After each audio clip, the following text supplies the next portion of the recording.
Why do some people seem to sabotage their own love lives even when they desperately want connection? Why do arguments spiral out of control, or why does intimacy sometimes feel so terrifying? The answer for many lies buried deep in the past, specifically in childhood wounds. These are not just dramatic traumas, but also subtle emotional injuries that shape how we see ourselves and others.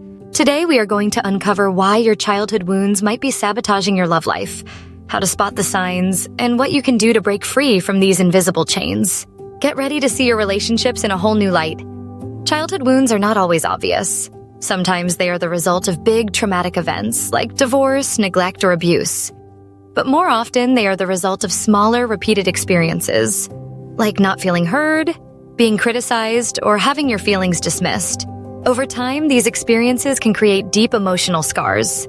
These scars do not just disappear when we grow up. Instead, they shape our beliefs about love, trust, and self-worth. We carry them into adulthood, often without realizing it. They become the silent scripts that guide our behavior in relationships, influencing who we are attracted to, how we communicate, and even how we handle conflict. So, how exactly do these wounds form? As children, we are incredibly sensitive to the emotional environment around us. Our brains are still developing, and we look to our caregivers for safety, validation, and love. When those needs are not met, whether through neglect, criticism, or inconsistency, we internalize the message that we are not enough, or that love is conditional. These beliefs become the foundation for our adult relationships. For example, a child who felt abandoned may grow up fearing rejection, while a child who is constantly criticized may struggle with low self-esteem. The result? We unconsciously repeat these patterns, seeking out partners who reinforce our childhood experiences. There is real science behind why childhood wounds have such a powerful hold on us.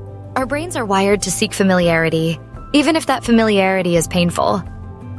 When we encounter situations in our adult relationships that remind us of our childhood wounds, our brains react as if we are reliving the original hurt. This is called being triggered. Our nervous system goes into fight, flight, or freeze mode, making it hard to think clearly or respond rationally. This is why small disagreements can suddenly feel overwhelming, or why we might overreact to something our partner says or does. The past is not just in our memories, it is in our bodies.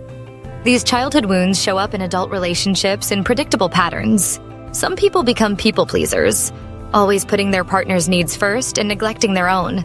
Others become avoidant, keeping emotional distance to protect themselves from getting hurt.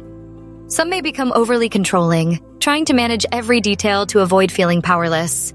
And others might find themselves in a cycle of intense highs and lows, mistaking drama for passion. These patterns are not random. They are survival strategies we developed as children. But while they may have helped us cope in the past, they often sabotage our chances of finding healthy, lasting love as adults. How can you tell if your childhood wounds are sabotaging your love life? There are some common signs to watch for. Do you find yourself repeating the same relationship problems, no matter who you are with? Do you struggle to trust your partner or fear being abandoned? Are you quick to anger, or do you shut down emotionally during conflict? Maybe you feel unworthy of love, or you are always waiting for the other shoe to drop. If any of these sound familiar, it is likely that your childhood wounds are playing a bigger role in your love life than you realize. Let us look at some real-life examples. Sarah grew up with parents who were emotionally distant. As an adult, she finds herself attracted to partners who are unavailable, always chasing their affection but never feeling secure. Mark, on the other hand, was raised in a household where conflict was explosive. Now he avoids confrontation at all costs, even if it means suppressing his own needs. Both Sarah and Mark are repeating patterns from their childhood, not because they want to, but because their wounds are driving their behavior. Recognizing these patterns is the first step toward change. Healing childhood wounds is not easy, but it is possible. The first step is awareness, recognizing that your past is influencing your present. Next, practice self-compassion. Remember, these patterns developed as a way to protect yourself.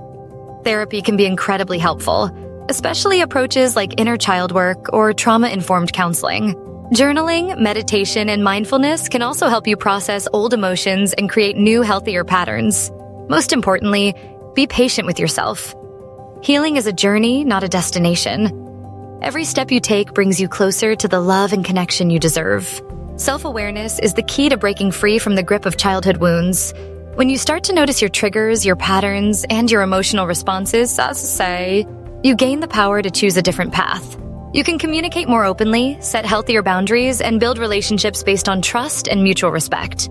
Remember, your past does not have to define your future. With courage and commitment, you can rewrite your love story. If you found this exploration helpful, remember to like, share, and subscribe to the VL Breaker channel for more insights on healing, growth, and relationships. Your journey to healthier love starts now.